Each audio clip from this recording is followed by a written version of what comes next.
Hey everyone, welcome to JK civil services. जैसे कि आप लोगों को पता है हमारी रीजनिंग की क्लासेस चल रही हैं और आज का जो टॉपिक है that is date and city matching. देखिए जो मैचिंग है इसमें आपके 3 पार्ट्स हैं। एक तो एड्रेस मैचिंग हो गया, सिटी मैचिंग और डेट मैचिंग। ओके, अब जो ये तीनों चीज़ें हैं ये कुछ भी नहीं है, इन पे मैंने बहुत ज़्यादा मटेरियल जो है वो सर्च किया, बट मैचिंग जो है मैचिंग एक ही टाइप की है और वो होता है आपको एक डेफिनेशन दी जाएगी। ठीक है, डेफिनेशन में आपको एक कंडीशन दी जाएगी, फिर आपको 4 ऑप्शंस ऐसे दिए जाएंगे। आपको बोला जाएगा कि एक ऑप्शन ऐसा चूज़ कीजिए जो परफेक्ट एग्जाम्पल है गिवन डेफिनेशन की। ओके, फिर चाहे वो एड्रेस मैचिंग हो, सिटी मैचिंग हो, डेट मैचिंग हो, हर किसी में केस जो है वो सेम रहने वाला है।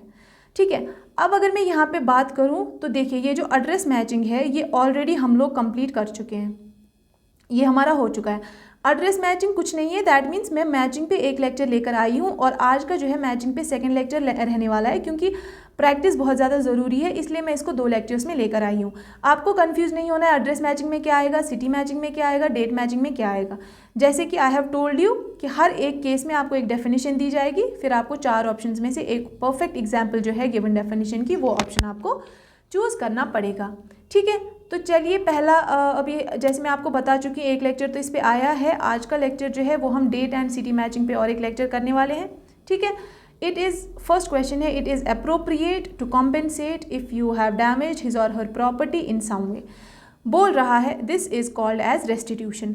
बोल रहा है अगर ए है और ए ने बी की प्रॉपर्टी को डैमेज कर दिया है। ठीक है, ए ने बी की प्रॉपर्टी को डैमेज कर दिया है तो ऐसा होना चाहिए और ऐसा होता है कि ए क्या करे, क्योंकि ए ने बी का नुकसान किया, बी की प्रॉपर्टी डैमेज करी, तो अब ए के ज़रिए बी को क्या मिलना चाहिए, कॉम्पेंसेशन मिलना चाहिए। ठीक है, कॉम्पेंसेशन यानी कि कुछ पैसा मिलना चाहिए। अगर पैसा नहीं मिल रहा है तो एटलीस्ट वो चीज़ को रिपेयर का होना चाहिए जिस चीज़ को डैमेज हुआ है, या हो सकता है वही चीज़ दोबारा से वापस मिल जाए। फॉर एग्जाम्पल, अगर ए ने बी का फ़ोन यूज़ किया और फ़ोन टूट गया, तो या तो ए बी को क्या दे, फ़ोन के पैसे दे दे, या तो ए बी को क्या दे, सीधा सीधा फ़ोन दे दे, या तो ए बी को क्या दे सकता है, ये फ़ोन ठीक करा के दे सकता है। ये 3 चीज़ें हो सकती है कॉम्पेंसेशन की। जब ऐसा होता है तो इस प्रोसेस को क्या बोलते हैं, इस प्रोसेस को बोलते हैं रेस्टिट्यूशन। रेस्टिट्यूशन मीन्स डैमेज को क्या करना, डैमेज को ठीक करना। ओके, चलिए अब बोल रहे हैं कि गिवन 4 ऑप्शन में से कौन सा ऑप्शन रेस्टिट्यूशन की एग्जाम्पल है। अब देखिए सबसे पहले आप बी को देखिए, बी ऑप्शन को।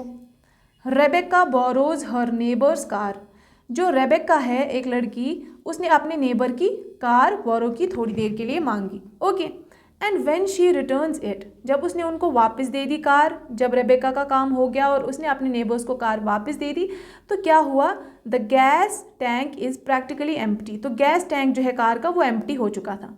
She अपोलोजाइजेज profusely not telling her neighbour she apologizes profusely and tells her neighbor that she will be more considerate next time। तो रेबेका ने क्या किया, अपने नेबर की कार ले ली और जब वापस की तो उसका गैस टैंक जो था एम्प्टी था।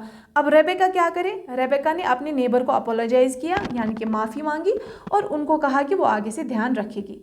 अब क्या यहाँ पे रेबेका ने रिफंड किया, उनको नहीं दिया ना, पैसे तो नहीं दिए। अगर गैस टैंक एम्प्टी हुआ है तो रेबेका को कॉम्पेंसेट करने के लिए क्या करना चाहिए था, उस गैस टैंक को फिल करना चाहिए था, लेकिन इसने एम्प्टी ही वापस दे दिया नेबर्स को। तो दैट मीन्स ये रेस्टिट्यूशन की एग्जाम्पल नहीं हो सकती। ओके, अब देखिए, Akron asks Tom to check in on his apartment. Akron ने टॉम को बोला कि उसके यानी कि एक्रोन के अपार्टमेंट का ध्यान रखना while he is out of town, जब एक्रोन टाउन से बाहर हो। ओके, तो अब जब व्हेन टॉम अराइव्स, अब जब टॉम आया, he discovers that a pipe has burst. Tom जब गया अपार्टमेंट में तो टॉम ने देखा एक पाइप जो है वो बर्स्ट हो चुकी है, फट चुकी है, and there is a considerable amount of water damage, और उसने देखा काफ़ी ज़्यादा वाटर जो है वो लॉस हो चुका है। अब टॉम ने क्या किया, he calls a plumber to repair the pipe. उसने प्लम्बर को बुलाया और बोला कि पाइप का रिपेयर करवा दो। ठीक है, पाइप ठीक करवा दो। अब देखिए टॉम के ज़रिए तो कुछ नुकसान नहीं हुआ, जैसे ही टॉम एंटर हुआ तो पाइप ऑटोमेटिकली डैमेज हो चुकी थी, बर्स्ट हो चुकी थी। तो टॉम क्यों रिफंड करे, क्योंकि टॉम ने तो पाइप नहीं तोड़ी, वो ऑटोमेटिकली खुद ही वहाँ पे फटी हुई थी। बट टॉम ने एक हेल्पिंग हैंड लेंड किया, उसने प्लम्बर को बुला के अपने दोस्त एक्रोन का जो है वाटर डैमेज रोक के क्या किया, पाइप को ठीक करवाया। तो ये रेस्टिट्यूशन की एग्जाम्पल नहीं है, क्योंकि डैमेज जो है वो टॉम के थ्रू नहीं हुआ था। हाँ, टॉम ने क्या किया, प्लम्बर को बुलवा के पाइप को ठीक कराया, लेकिन रेस्टिट्यूशन तब होता अगर टॉम ने ही डैमेज किया होता और टॉम ही अब क्या कर रहा हो, चीज़ें ठीक कर रहा हो। ठीक, तो बी भी नहीं आएगा, सी भी नहीं आएगा, तो क्या डी आएगा? चलिए डी का देख लेते हैं।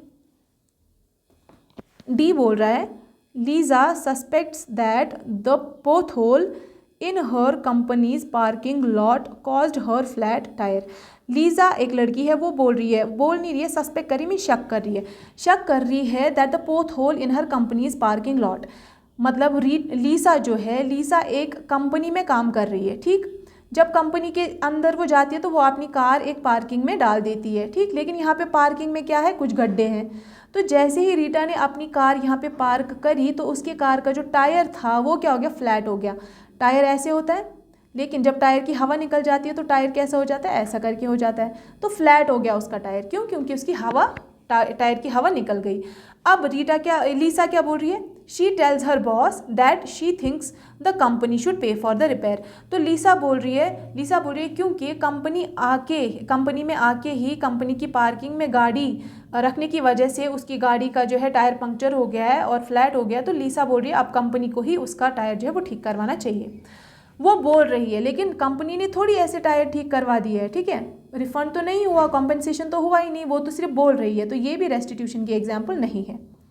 ठीक, चलिए फर्स्ट ऑप्शन देख लेते हैं। फर्स्ट ऑप्शन बोल रहा है जेक बोरोज लेस्लीज कैमरा। जेक ने लेस्ली का कैमरा बोरो किया। ठीक, and the lens shatters when it falls on the ground. और लेंस उसका टूट गया, क्यों? क्योंकि जेक ने जो लेस्ली का कैमरा बोरो किया था वो कैमरा नीचे गिर गया और क्या हुआ, उसका लेंस टूट गया। ठीक, because he fails to zipper the case. क्यों? क्योंकि जिस केस में कैमरा था, यानी कि जिस बॉक्स में कैमरा था उस बॉक्स को उसने जिप नहीं किया था, उस बॉक्स को उसने बंद नहीं किया था, तो इसलिए कैमरा नीचे गिर गया।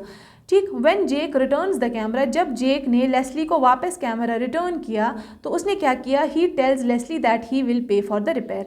और उसने क्या कहा, उसने लेस्ली को कहा कि मैं रिपेयर के लिए पे करूँगा। यानी कि उसने क्या कहा, उसने बोला कि मैं कॉम्पेंसेशन देने के लिए तैयार हूँ।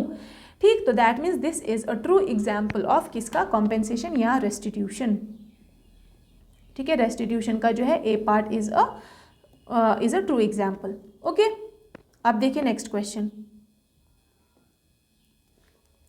People speculate when they consider a situation and assume something to be true based on inconclusive evidence.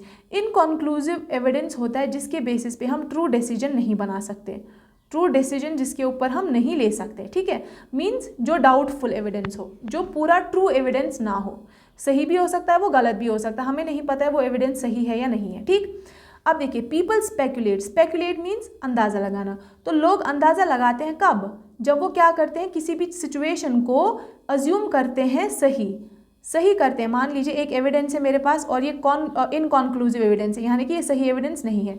इसके बेसिस पे मैंने क्या किया, स्पेकुलेट किया, यानी कि क्या किया, अंदाज़ा लगाया कि हो सकता है ये चीज़ सही हो।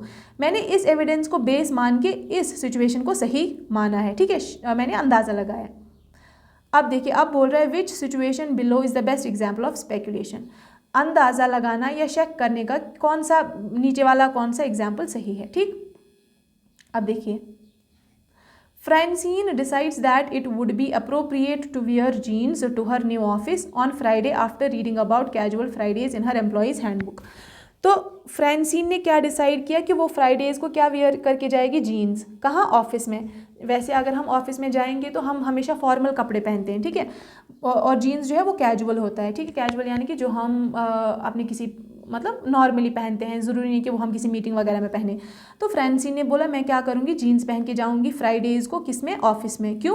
क्योंकि उसने एम्प्लॉयज़ हैंडबुक यानी एम्प्लॉय बुक जो रखी जाती है जिसमें एम्प्लॉयज़ की सैलरी रखी जाती है, उनकी ड्यूटीज़ लिखी जाती है या उनके रूल्स एंड रेगुलेशंस रखे जाते हैं, उस बुक में उसने देखा कि वहाँ पे कैजुअल फ्राइडेज़ के बारे में लिखा हुआ था।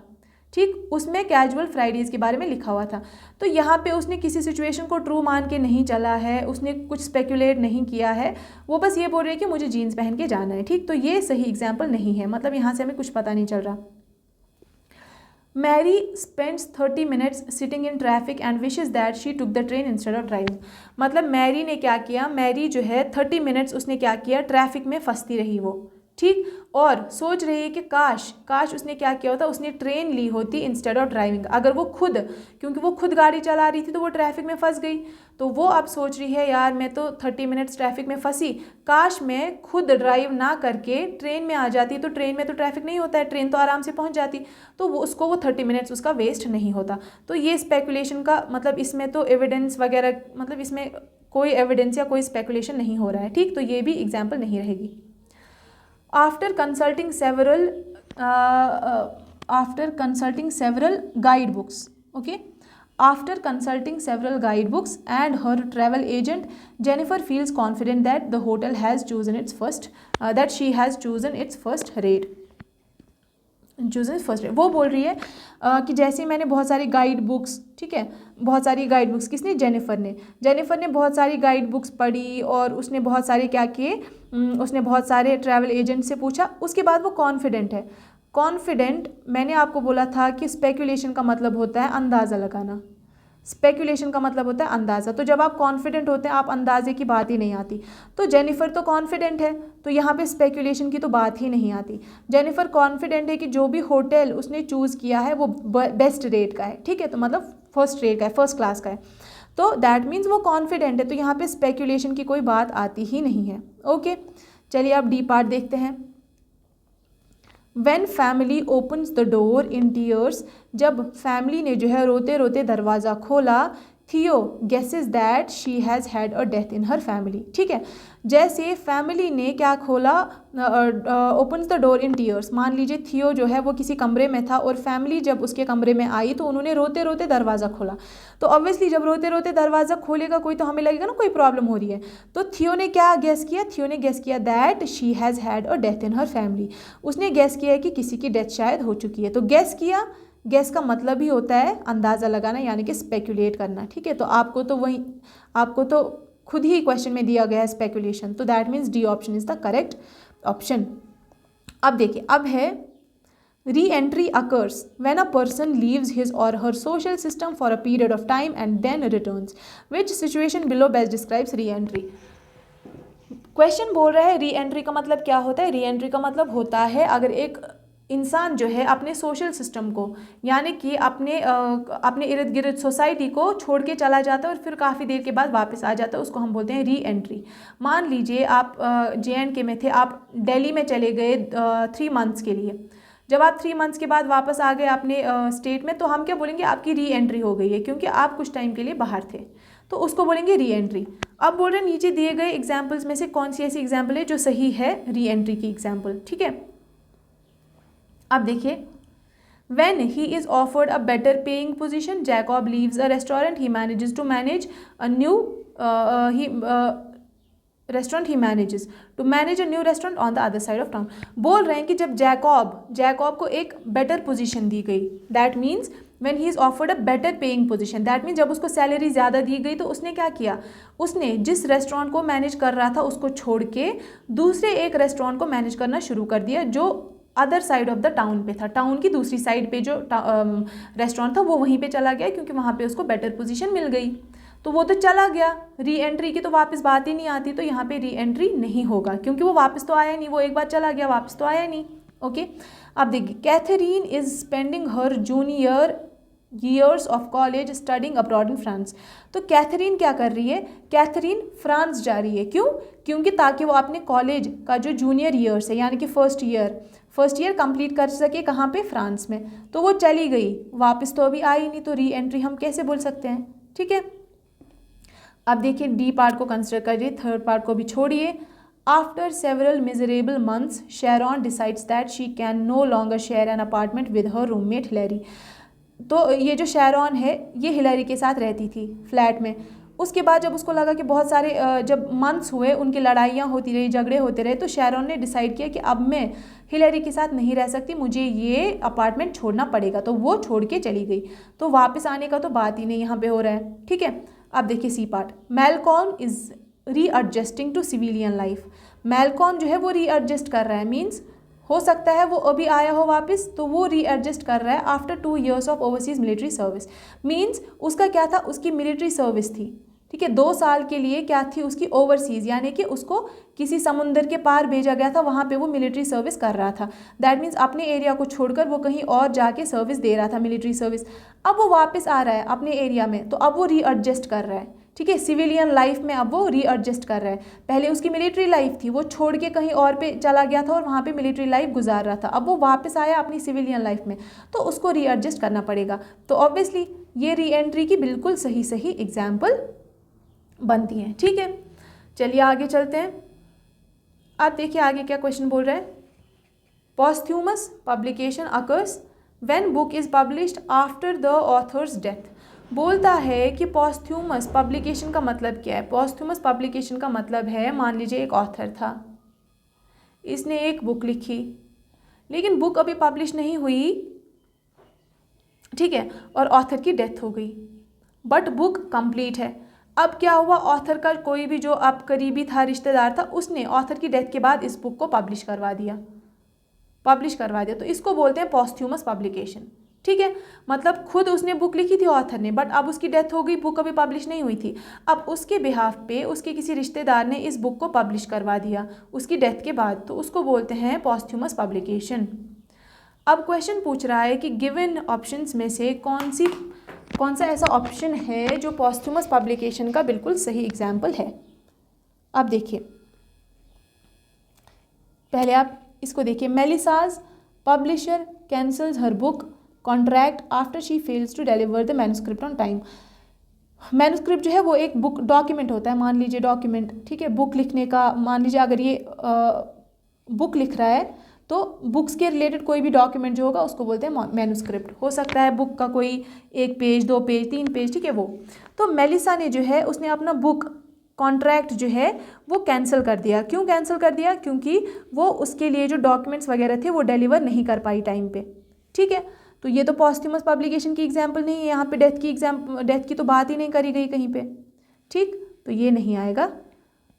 Clearance never thought he would live to see the third book in his trilogy publication. तो बोल रहा है क्लेरेंस ने कभी नहीं सोचा था कि जब वो अपनी थर्ड बुक, ट्रायलॉजी होता है, मान लीजिए अगर आपने एक नॉवल लिखा है, 2 नॉवल लिखा है, तो उसके बाद तीसरा नॉवल लिख लीजिए। जैसे मूवीज़ का क्या आता है, सीक्वल आता है ना, मूवीज़ का क्या आता है, जैसे दबंग 1 आ गई, ठीक है, 1 आ गई, दबंग 2 आ गई, दबंग 3 आ गई। वैसे ही जो ट्रायलॉजी का मतलब हो गया जो 3 बुक्स हमने कंटिन्यूएशन में लिखी होती है, ठीक। तो क्लेरेंस ने कभी नहीं सोचा था कि उसकी तीसरी बुक जो है उसके जीते जीते पब्लिश हो जाएगी। तो यहाँ पे तो मरने की बात ही नहीं हो रही, क्लेरेंस की जीते जीते ही उसकी बुक पब्लिश हो रही है, तो ये तो एग्जाम्पल सही नहीं होगी, ठीक। अब देखिए डी पार्ट क्या बता रहा है। डी पार्ट बता रहा है Elizabeth is honoured with a prestigious literary award for her writing career and her daughter accepts the award on the behalf of deceased mother. बोल रहा है कि एलिजाबेथ जो है उसको लिटरेरी अवार्ड मिल रहा है। लिटरेरी यानी कि किसी भी जैसे बुक हो गया, या उसने कोई नॉवल लिखा है, या उसने कुछ भी पोइट्री किया है, तो उसके बेसिस पे उसको कोई अवार्ड मिल रहा है, ठीक है।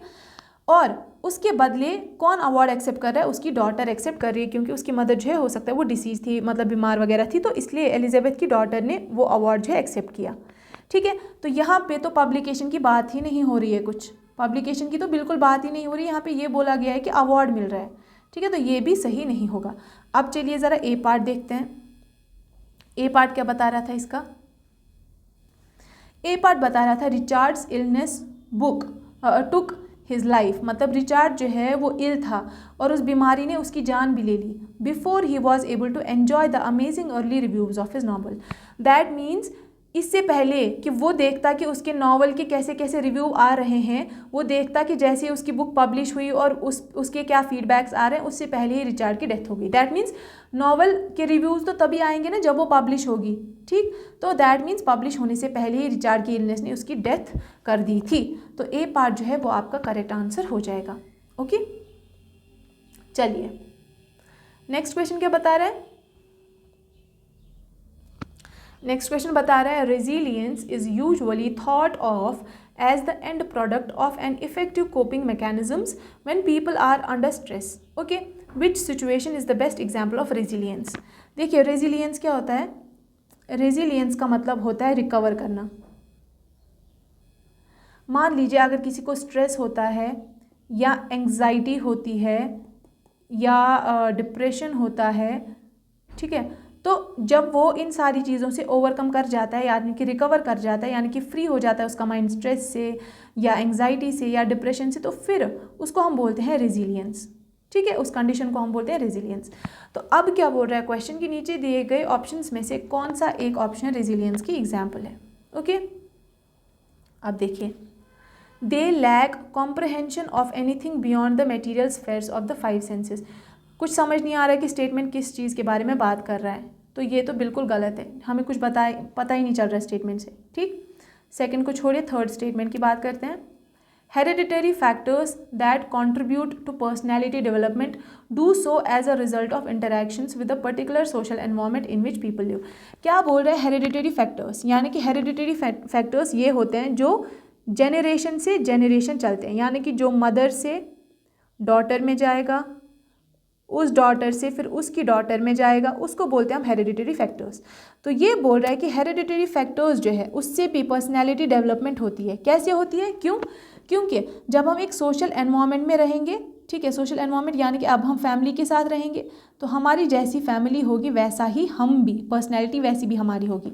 मान लीजिए अगर हमारे फादर और मदर जो है वो पॉजिटिव सोच रखने वाले हैं, तो जो हम होंगे, चिल्ड्रन होंगे, वो क्या होंगे, वो भी पॉजिटिव ही बनेंगे, तो हमारी पर्सनैलिटी डेवलपमेंट हो जाएगी क्योंकि हम पॉजिटिव हैं।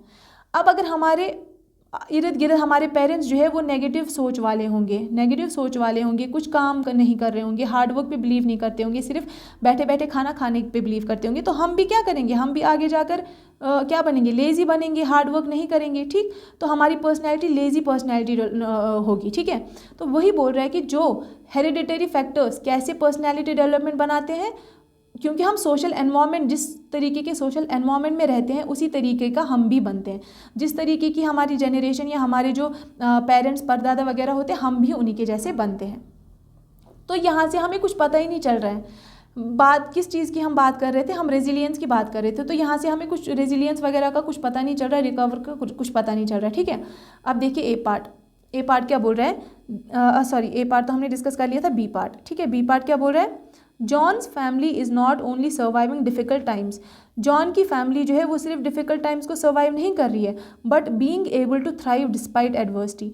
But they are able to survive, मतलब दे आर एबल टू क्या, थ्राइव यानी कि कम बैक यानी कि recover. They are able to recover despite adversity, मतलब उनके साथ बहुत ज़्यादा बुरा हो रहा है लेकिन फिर भी वो रिकवर कर रहे हैं। तो फर्स्ट जो है बी पार्ट जो है, that will be the true example of this question. B part will be your answer. ठीक है, आई होप चीज़ें क्लियर हो रही होंगी। ठीक है, चलिए अभी ये वाला क्वेश्चन देख लेते हैं।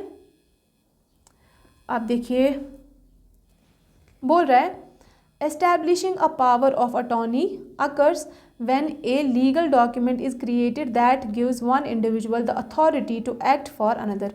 देखिए क्या होता है, जैसे हमारे फादर होते हैं, उनकी प्रॉपर्टी होती है, फिर कल को उनका बेटा आ जाता है। अब फादर को लगता है कि अब तो फादर क्योंकि बुढ़े हो गए हैं तो अब इनकी डेथ होने वाली है, वो क्या करता है, अपनी प्रॉपर्टी का हकदार किसको बना देता है, सन को। तो एक लीगल डॉक्यूमेंट बनाता है, वो लीगल डॉक्यूमेंट बनता है जिसपे इस फादर के सिग्नेचर्स होते हैं और ये लिखा होता है कि ये प्रॉपर्टी जो अब ट्रांसफ़र हो रही है सन को, और अब जो भी चीज़ होगा इस फादर के बिहाफ में वो ये सन करेगा। ठीक है, इसको बोलते हैं पावर ऑफ अटॉर्नी। ओके, तो अब बोल रहे नीचे दिए गए ऑप्शंस में से कौन सा correct option power of attorney के लिए बनता है। ज़रा ए पार्ट को देखिए, Louise is selling her house and she hires a lawyer to review the contract. Louise ने क्या किया, अपना हाउस सेल किया। ठीक, अपना हाउस सेल किया और कॉन्ट्रैक्ट देखने के लिए किसको बुलाया, लॉयर को भी वहाँ पे प्रेजेंट रखा। तो ये पावर ऑफ अटॉर्नी की एग्जाम्पल नहीं है क्योंकि यहाँ पे सेलिंग एंड बाइंग होती है। ठीक, सेलिंग एंड बाइंग हो रही है और लुइस ने जो है ऐसा बताया नहीं है कि मैंने किसको प्रॉपर्टी हैंडल किया, ये सिर्फ इसने लॉयर को अभी बुलाया है कॉन्ट्रैक्ट वगैरह देखने के लिए। ठीक है, अब देखिए, Simon's mother can no longer get to the bank to cash her cheques. Simon की जो मदर है वो अब बूढ़ी हो गई है, अब वो नहीं जा सकती बैंक पे क्या करने के लिए, पैसे निकालने के लिए। तो उसने क्या किया एंड मेक डिपॉजिट्स, ना तो वो अभी कैश निकालने के लिए जा सकती है बैंक पे, ना तो वो डिपॉजिट करने के लिए जा सकती है बैंक पे। So she has taken legal steps to enable Simon to do these things for her. तो उसने साइमन को, अपने बेटे को क्या बना दिया है, लीगली ऐसा उसने साइमन को अपने बिहाफ पे लीगली उन पैसों को डिपॉजिट या कलेक्ट करने के लिए एबल बना दिया है, यानी कि हकदार बना दिया गया है। समझ गए?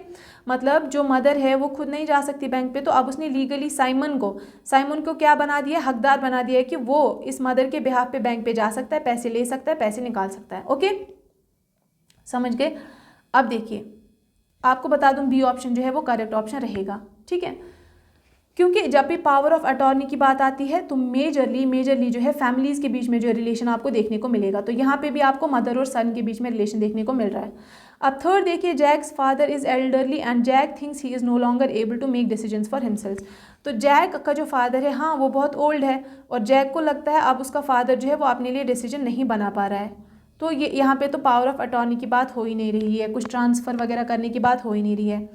At her daughter's surging, Mrs. Lennox opens up a retirement account with the local bank. तो यहाँ पे बोल रहे हैं कि जो ये है मिसेस लेनॉक्स है वो एक रिटायरमेंट अकाउंट जो है वो खोल रही है, तो ये भी नहीं है एग्जाम्पल, आपको मैं बता चुकी हूँ कि बी पार्ट जो है वो आपका करेक्ट आंसर रहेगा। अब देखिए, अब क्या बोल रहा है the rules of baseball state that a batter legally completes his time at bat. ठीक है, बेसबॉल में क्या होता है, जो बैटर है जो कर रहा होता है बैट, वो अपना लीगली कब बैट खत्म करता है, when he is put out और बिकम्स अ बेस रनर, जब वो बेस रनर बन जाता है या वो आउट हो जाता है। ठीक, तो which situation below is the example of a batter legally completing his time at bat. तो बोल रहा है बेसबॉल में जो एक बैटर होता है जो बैट कर रहा होता है उसकी बैटिंग कब कंप्लीट हो जाती है, या तो जब वो क्या आउट हो जाए या जब वो क्या बन जाए, बेस रनर हो जाए। इन दो सिचुएशंस में ही उसकी बैटिंग कंप्लीट हो जाती है। अब बताइए गिवन ऑप्शंस में कौन सा ऑप्शन करेक्ट है। देखिए, the umpire calls a strike even when the last pitch was way outside. तो बोल रहा है अंपायर ने क्या किया, अंपायर ने एक स्ट्राइक करवाई, तो अंपायर ने स्ट्राइक करवाई, उससे तो बैटर के साथ कोई रिलेशन नहीं है। The pitcher throws his famous knuckleball Joe swings and misses and the umpire calls a strike. ठीक है,